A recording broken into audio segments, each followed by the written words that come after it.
mga katropa at nandito na naman at nagbabalik. So kung napapansin nyo mga katropa, nandito na naman tayo sa bahay at meron na naman tayo panibago na naman kakaligutin.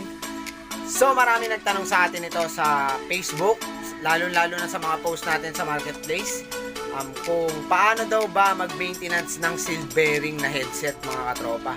So yung iba kasi rito, hindi na tumatagal yung headset nila, isang buwan, nasisira na, hindi na gumagalaw. So bibigyan ko kayo ng tips kung paano ito paganahin ulit at paano ito maging brand new ulit mga tropa.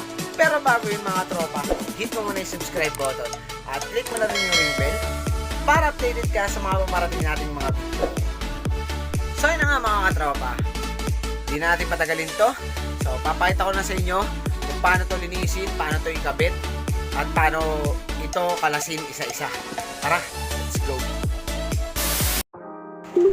So yun na nga mga katropa, syempre bago natin makuha ang headset, syempre kalasin muna natin yung handlebar at stem natin, no? So unahin na natin yung mga nakalagay na accessory dito at kalasin na natin siya para makuha na natin ng buo itong headset ng mga katropa. Pati yung headset cap o yung tinatawag nating housing ng pinaka headset nya o yung pinagpapasukan ng bearing, kailangan makuha natin ng buo. Tanggalin muna natin lahat para makuha na natin yung seal bearing. Tara, let's go.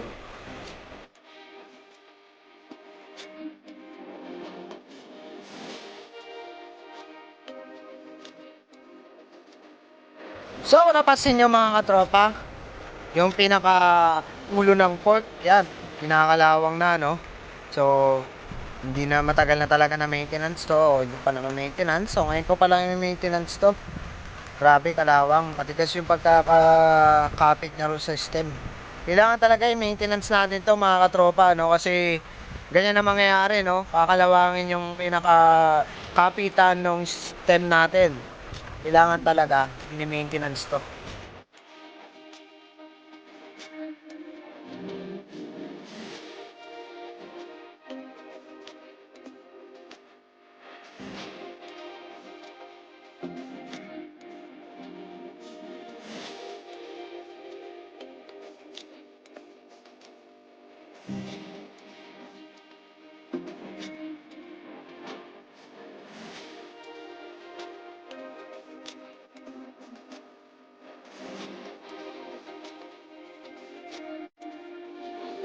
So, nahugot na natin yung stem at handlebar, no?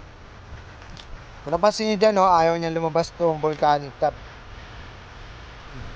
Hinakalawang kasi, no? Kaya ginawa ko, pok muna para matanggal yung kalawang, yan. Kasi matagal siya hindi na maintenance, kaya kumapit na yung kalawang. So, galing natin mag-maintenance ng bike para hindi masira agad yung mga pyesa na pinagbibili natin na napakamahal. Dahil sa panahong pandemic ngayon, napakamahal ng mga pyesa. So, pasensya na kayo dito sa nangyari. Wala kasi akong taga-awak, nagpagsaka na lahat. Kaya ayun, wala, bagsak na.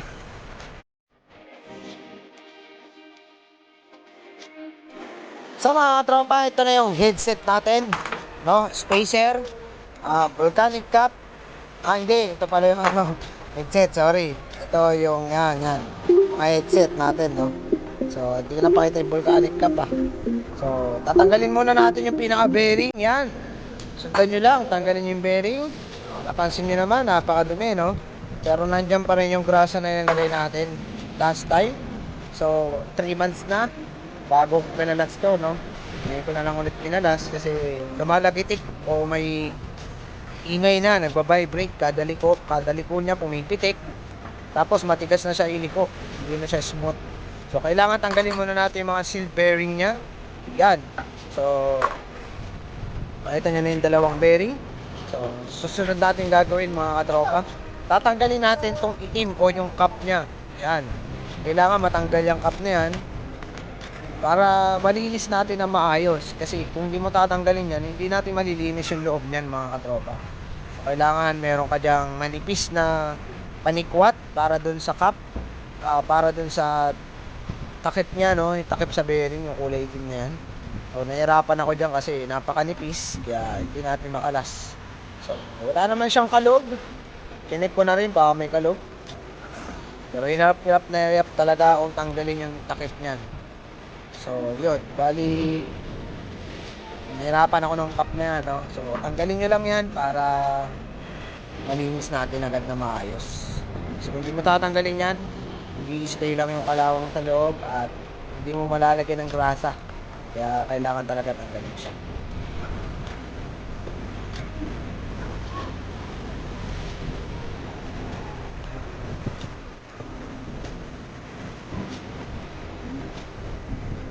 So, yun, natanggal na natin yung cup.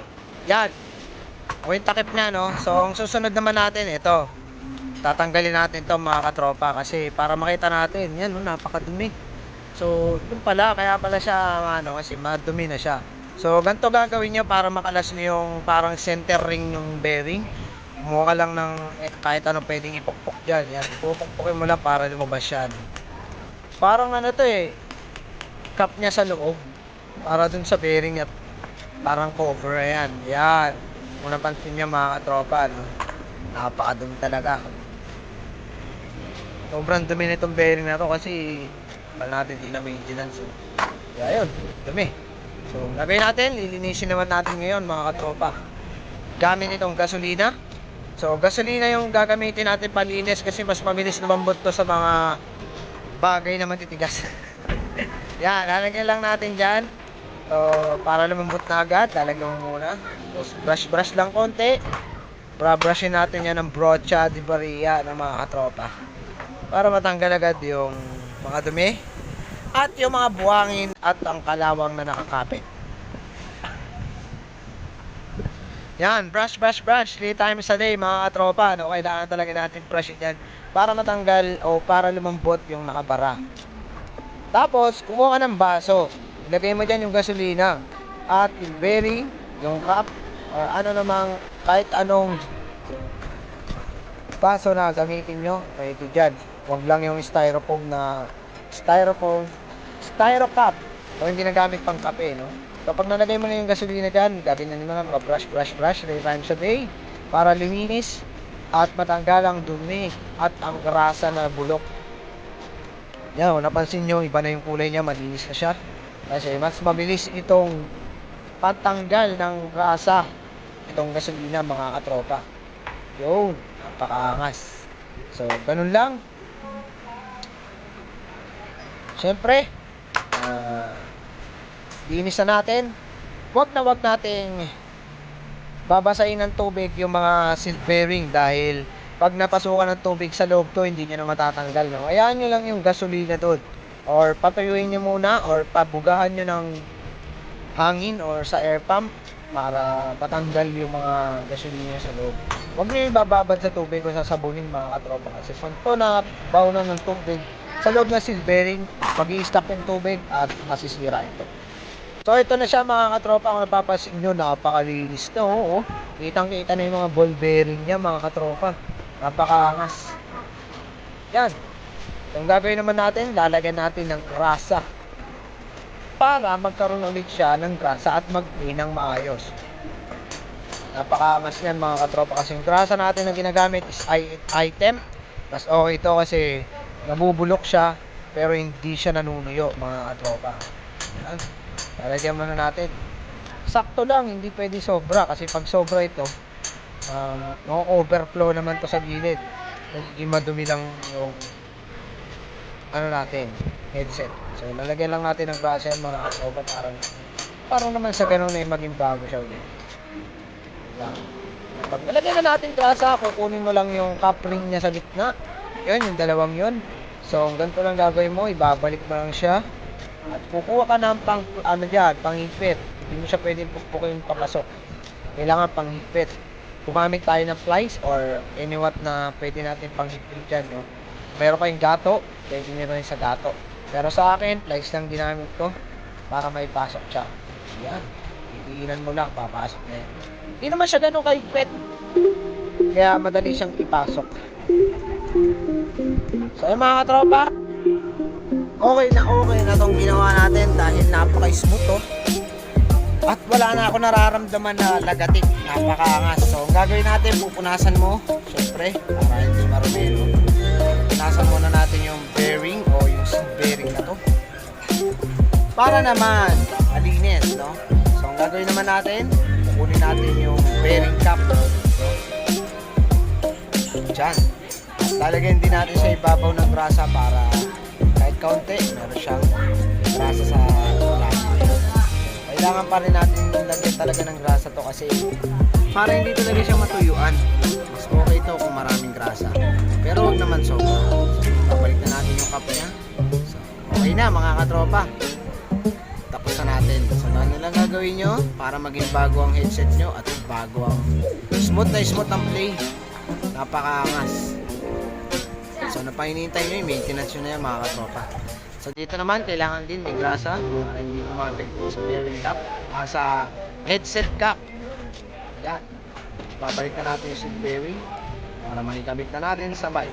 So, mga katropa, sana meron kayo natutunan yung araw na ito. Maraming salamat sa inyo, no? So, yun. Okay na to mga katropa. Salamat sa inyo.